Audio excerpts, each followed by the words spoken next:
देश के नैतिक उत्थान में तुलसी का योगदान। नैतिकता की नींव पर अध्यात्म का प्रासाद खड़ा होता है।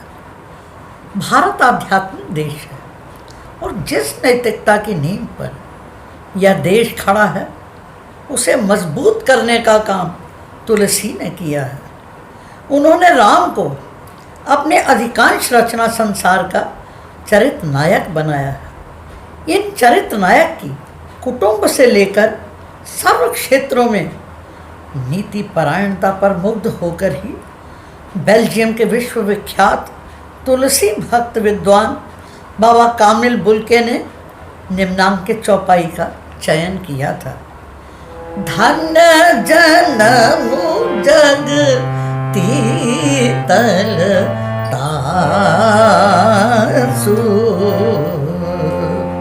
पितहि प्रमोद चरित सुन जासु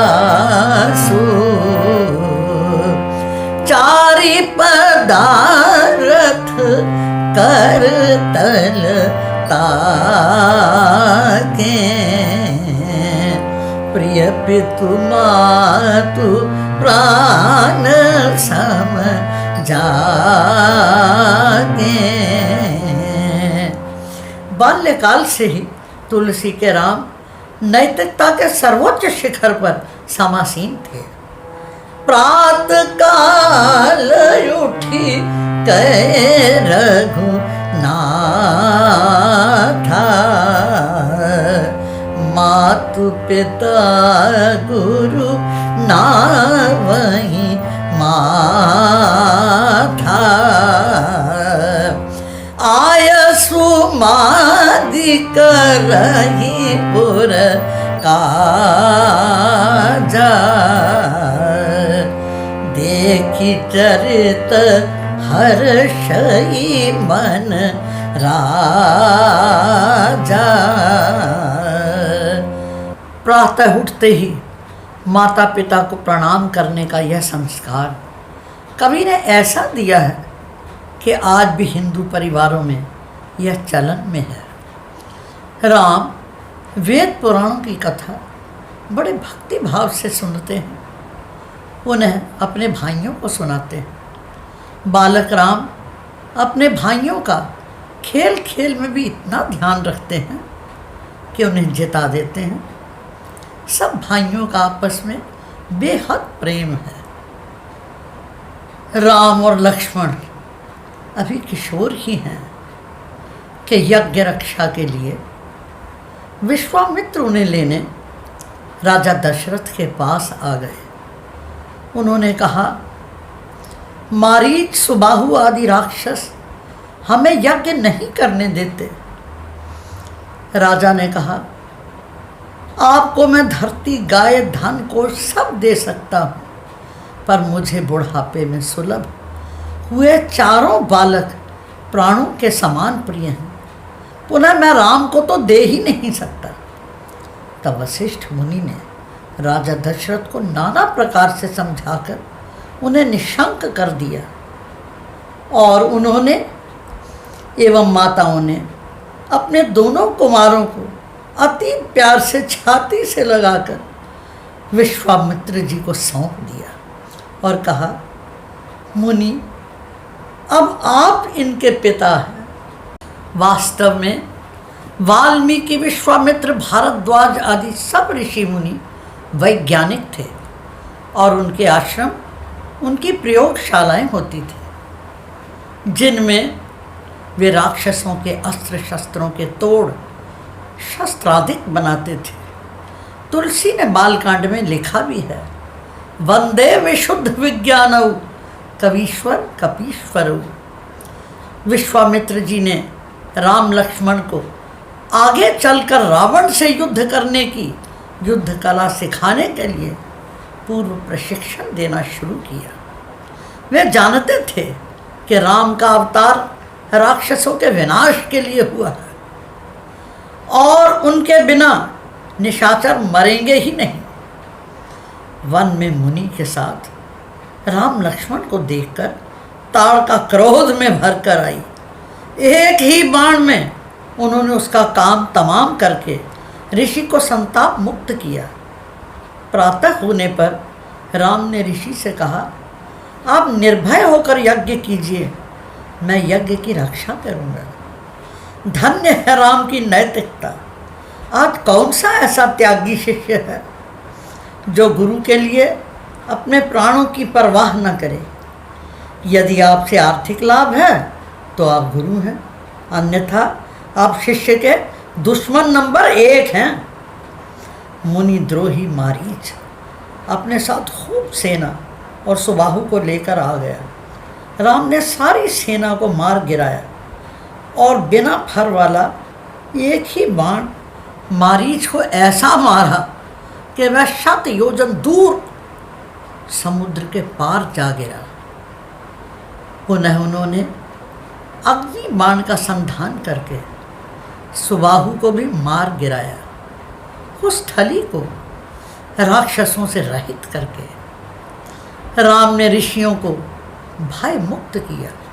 उधर अनैतिकता का शिकार हुई, पत्थर बनी अर्थात किन कर्तव्य विमूढ़ हुई गौतम ऋषि की पत्नी अहल्या ने नैतिकता के सदेह अवतार जब राम के पवित्र चरणों का स्पर्श किया तो उनसे अखंड भक्ति का वर पाकर वह आनंद विभोर हो गई, क्योंकि वह अपना लक्ष्य पा गई।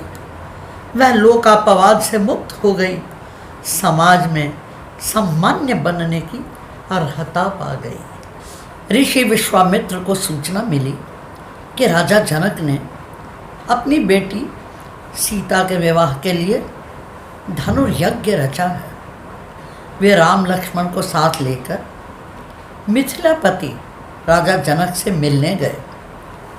राजा जनक ने उन्हें आदर पूर्वक बिठाया।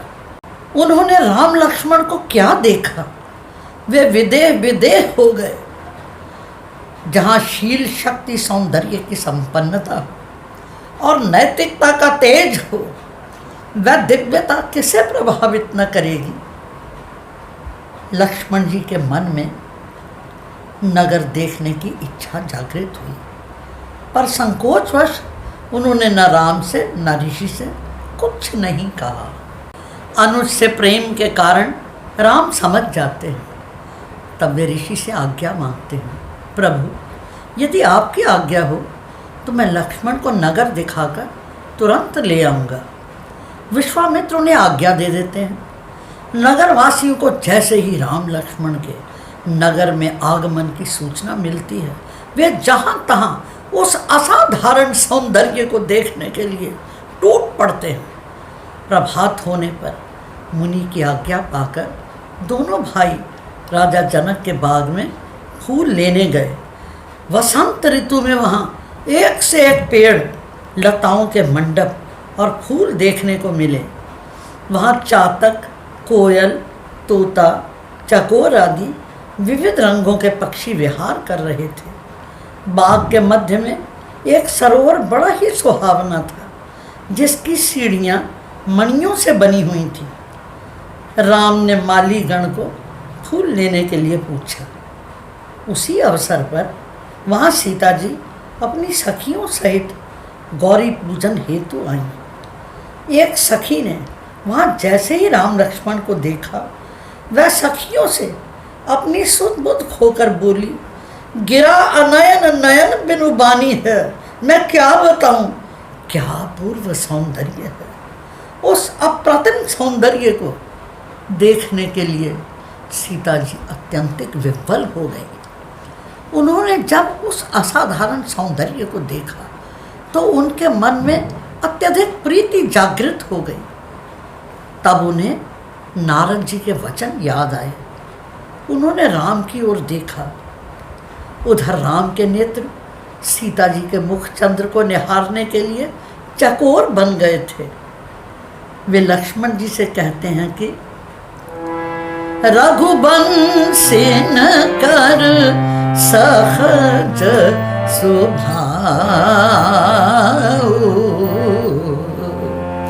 मनु को पंथ पगु धरई न काऊ। अतिशय प्रतीति मन केरी, जही सपने हूँ पर नारी न हेरी। नीति परायण राम की सी दशा सीता जी की भी हो गई। उन्हें राम लक्ष्मण नहीं दिखे तो उन्होंने व्याकुल होकर सखियों से पूछा, चितवत चकित चहु देसी सीता, कह गए नृप किशोर मनु चिंता। तब सखियों ने उन्हें लताओं के झुरमुट में से राम के दर्शन कराए। तुलसी ने बड़ा खूबसूरत मर्यादित वर्णन किया है। देखी रूप लोचन लल चाने, हर्षे जनु निज निधि पहचाने।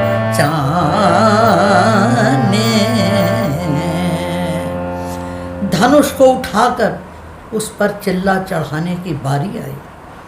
राम ने मन में गुरु जी को प्रणाम किया और बड़ी सहजता से धनुष को उठाया, उस पर चिल्ला चढ़ाया, खींचा और मध्य से तोड़ डाला। जिस धनुष को कोई राजा उठा ही नहीं पाया था, उसे राम ने अति स्फूर्ति से तोड़कर धरती पर डाल दिया। राम सीता का विवाह हो गया। तभी परशुराम जी के घमंड और रौद्र रूप के तुलसी ने दर्शन करवाए। लक्ष्मण परशुराम संवाद के माध्यम से उन्होंने दिखाया, आवत गारी एक है उलटत होत अनेक, कह कबीर नहीं उलटिए वही एक की एक। लक्ष्मण और परशुराम जी का वाक युद्ध खूब चला। लखन उतर आहुति सरस, भृगुबर कोप कृतानु, बढ़त देख जल सम बचन, बोले रघुकुल भानु। क्रोध की अग्नि जल के समान शीतल वचनों से शांत होती है। भगवान राम ने परशुराम जी से यहाँ तक कहा, हम ही तुम ही सरी बरी कस ना था, कहु न कहाँ चरण कह माथा।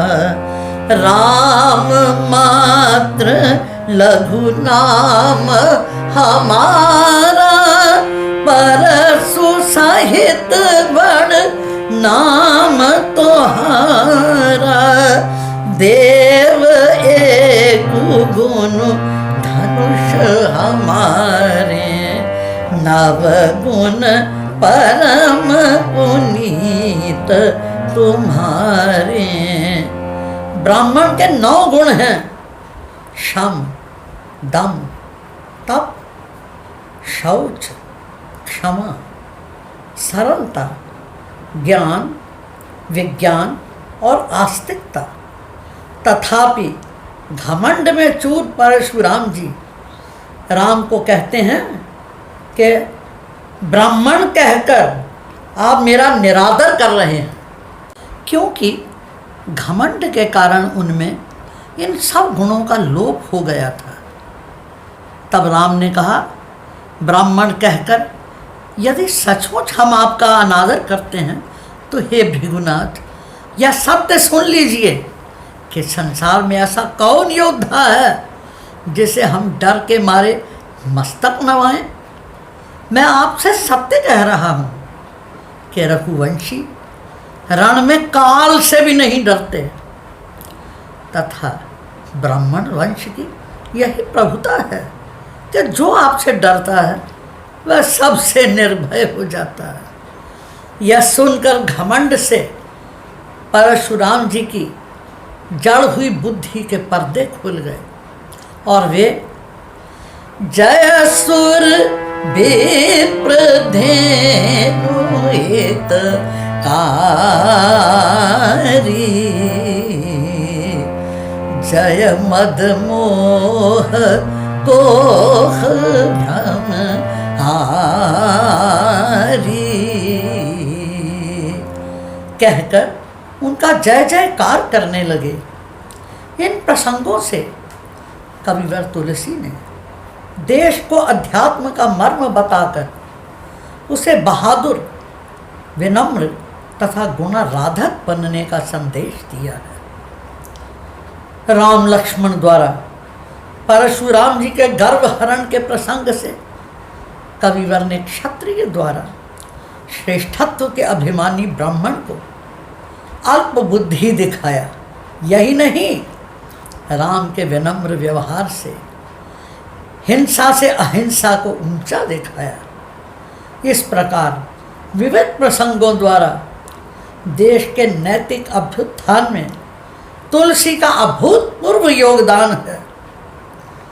राम का विवाह हुए अभी कुछ दिन ही बीते थे कि राजा दशरथ ने सर्व प्रकार से योग्य देखकर राम को युवराज का पद देने का निश्चय किया। वशिष्ठ जी तथा राजमहल एवं नगर में सबको यह निर्णय बहुत अच्छा लगा, परंतु तभी कैकेयी ने राजा द्वारा दिए गए वरदानों से भारत के लिए राज्य तथा राम को 14 वर्ष का वनवास मांग लिया। वास्तव में वह ऋषियों से प्रतिज्ञाबद्ध थी। संस्कृति पथ कथा राम कथा में मैंने ये दिखाया है। राजा दशरथ मरणासन्न हो गए। सारी अयोध्या में कोहराम मच गया। धन्य है तुलसी। ऐसी स्थिति में पारिवारिक क्लेश अवश्यंभावी था, परंतु वहाँ तो सारा त्यागी परिवार ऊंचे आदर्शों को अपनाकर परस्पर प्रेम के बंधन में बंधा रहा। महामहिमामयी माता कौशल्या राम से कहती हैं, राजू देन कही दीन बनो मोहि न सो दुख लेसु तुम बिनु भरत ही भूपति ही प्रजहि प्रचंड कलेसु।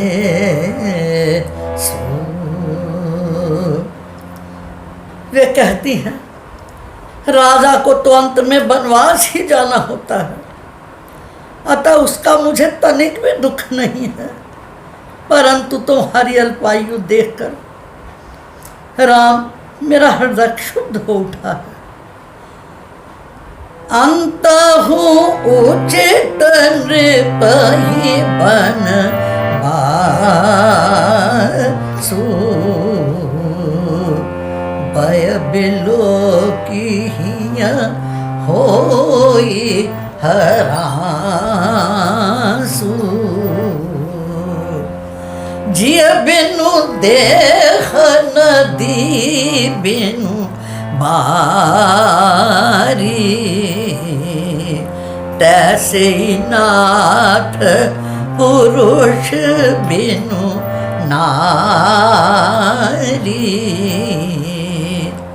कहकर सीता जी ने राम के साथ वनवास जाने का अमोघ आग्रह किया। लक्ष्मण जी सुमित्रा माँ से विदा लेने जाते हैं तो उन जैसी माँ कौन होगी जिसने यहाँ तक कह दिया, जाओ पे चीर राम बन जाही अवध तुम्हार काज कछु नाही। राम को माता पिता के आदेश को मानकर वन प्रयाण के लिए तत्पर देखकर लक्ष्मण जी कुछ नहीं बोले। बस वन में उनके साथ चल दिए। आज भी देश में छोटे बड़ों का सम्मान करते हैं, बड़ों के आगे मुंह नहीं खोलते। यह संस्कार तुलसी ने देश को दिया है। राम के नगरवासी भी त्याग में पीछे नहीं है। राम दरस हित नेम व्रत, लगे करन नर नारी, मनहु कोक कोकी कमल, दीन बिहीन तमारी।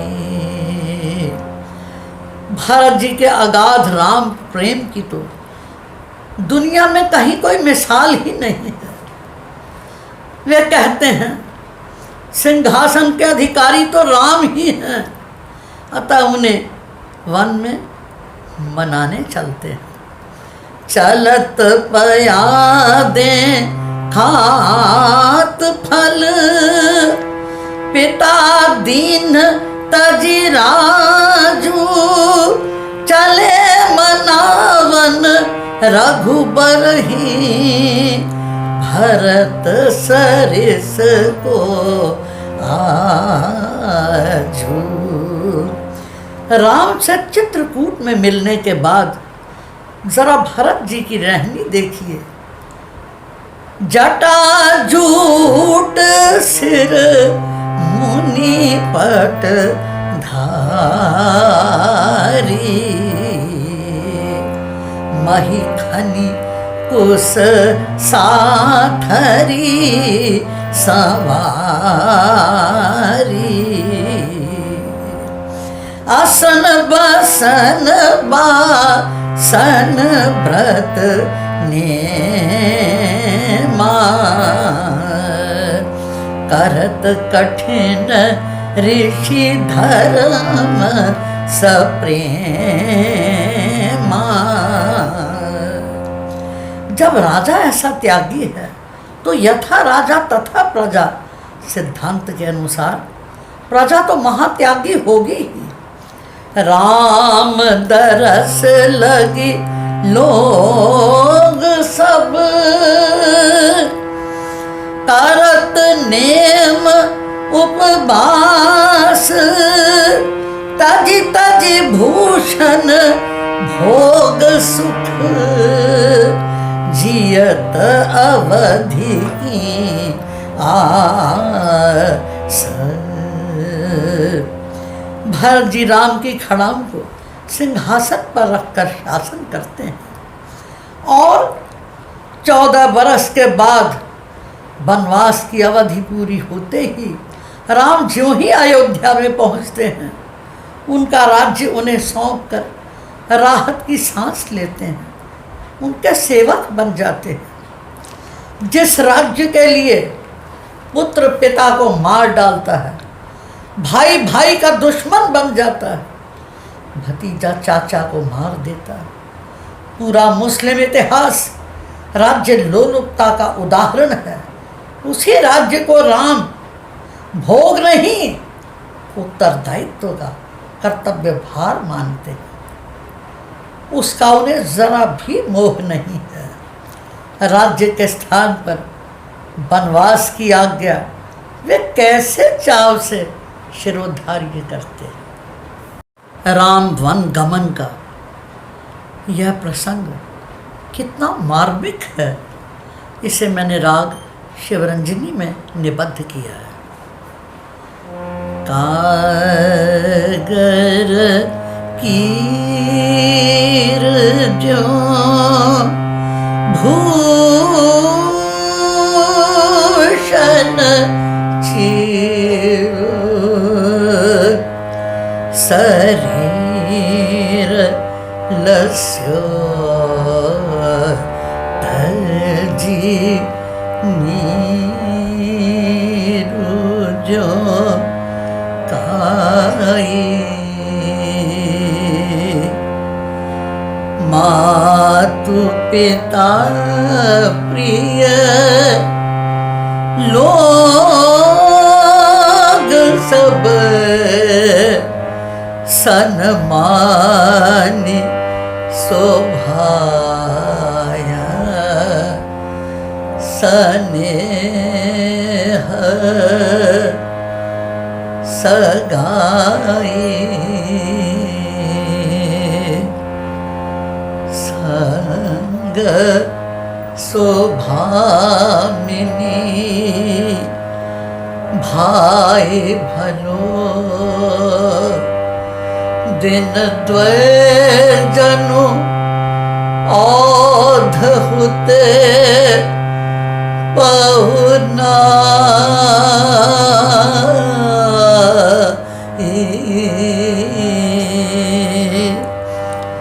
राजीव लोचन राम चले ताजी बाप तो राजू बताऊ की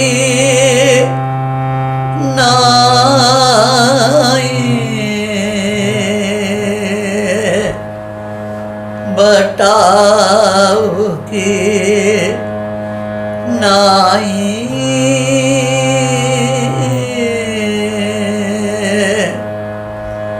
बताओ कि नाई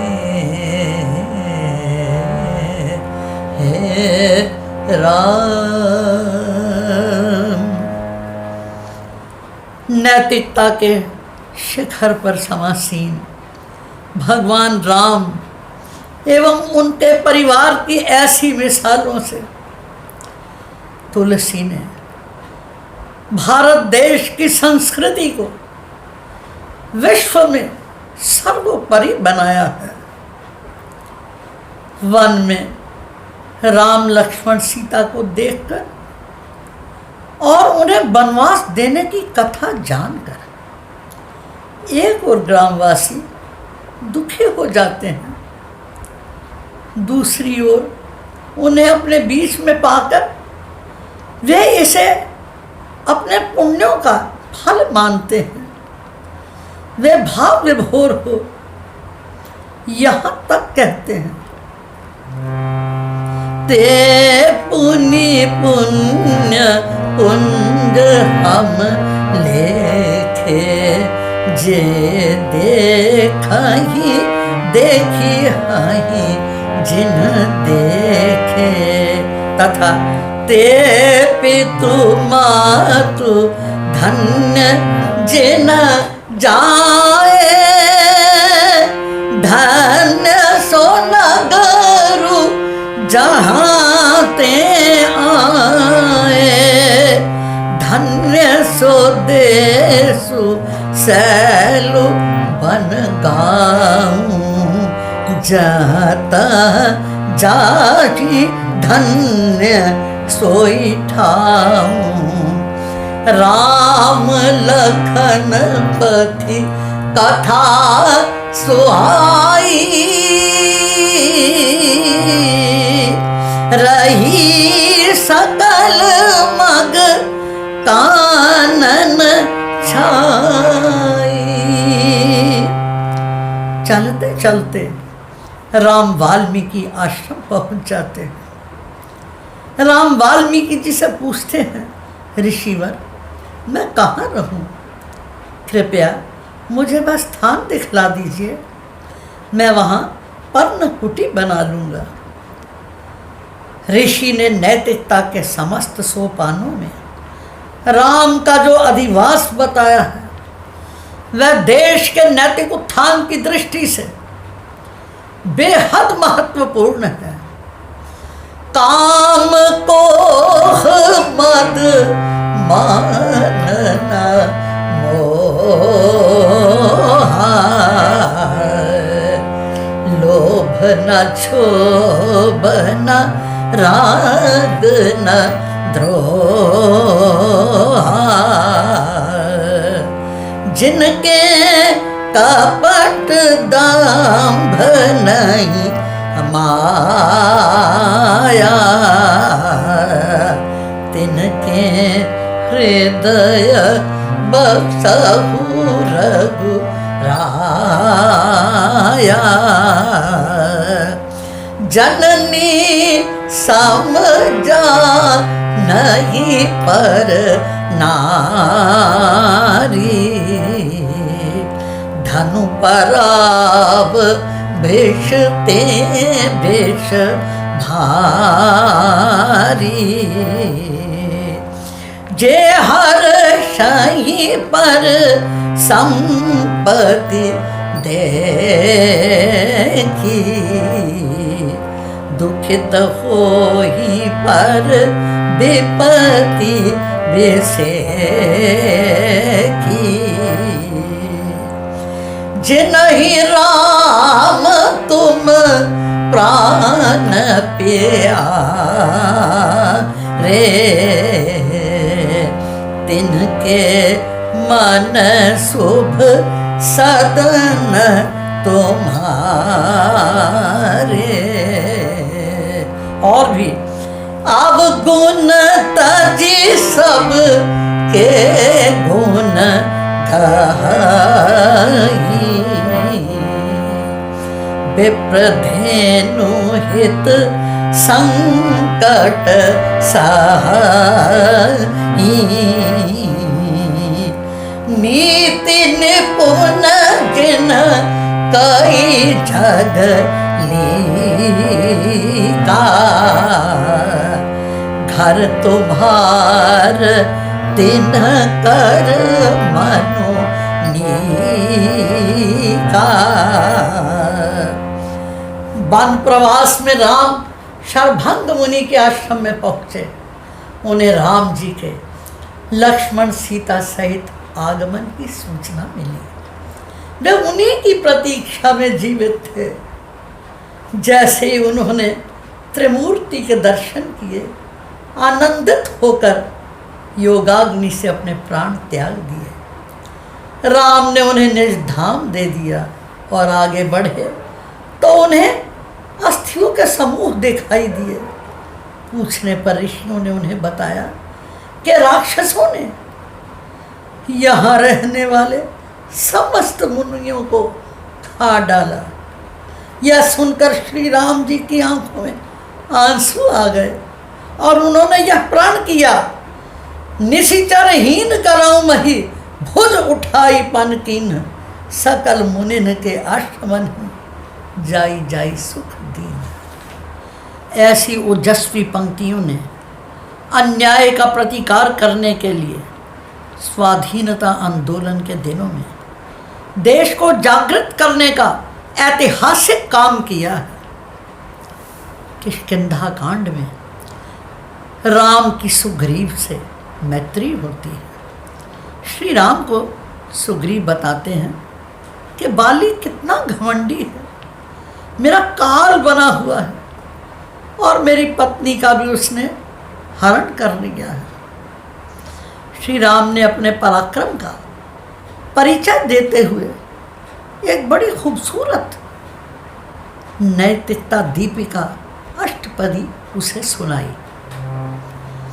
जे न मित्र दुख होई दुखारी, तेनाही बिलोकत पातक भारी।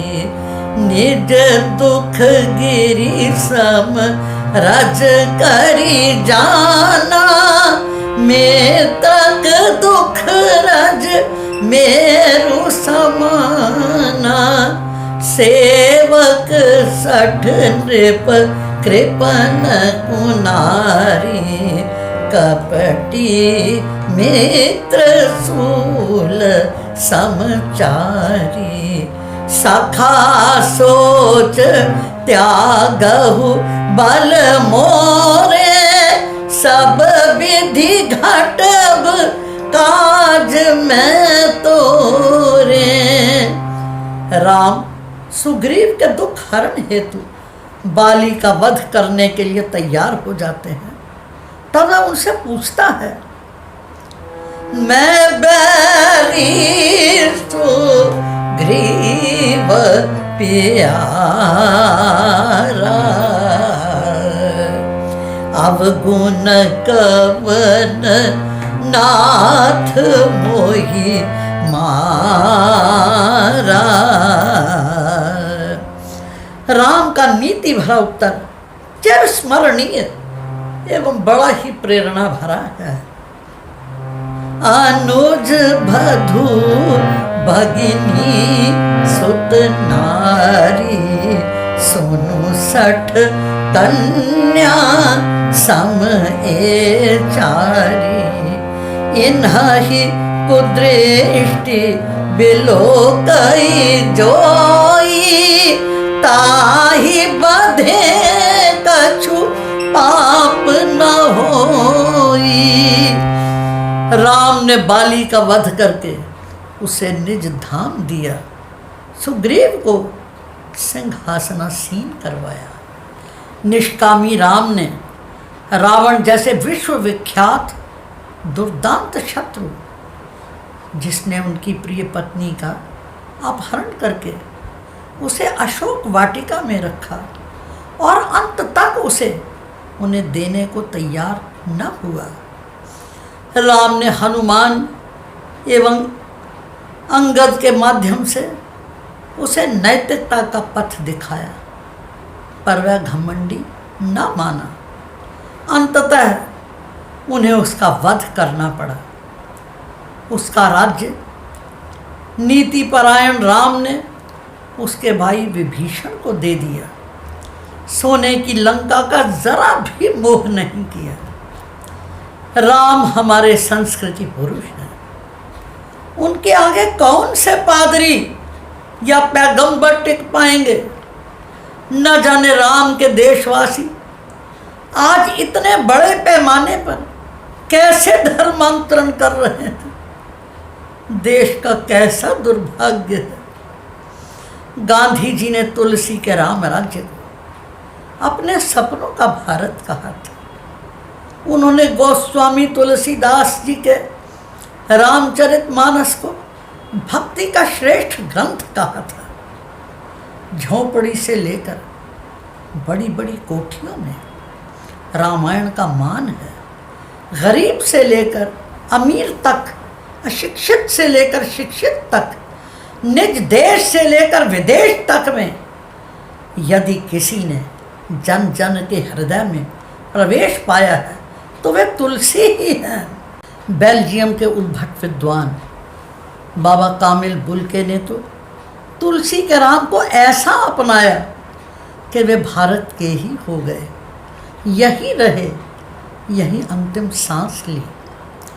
तुलसी पर उन्होंने खूब लिखा। उन्होंने अपने घर का नाम राम मंदिर रखा।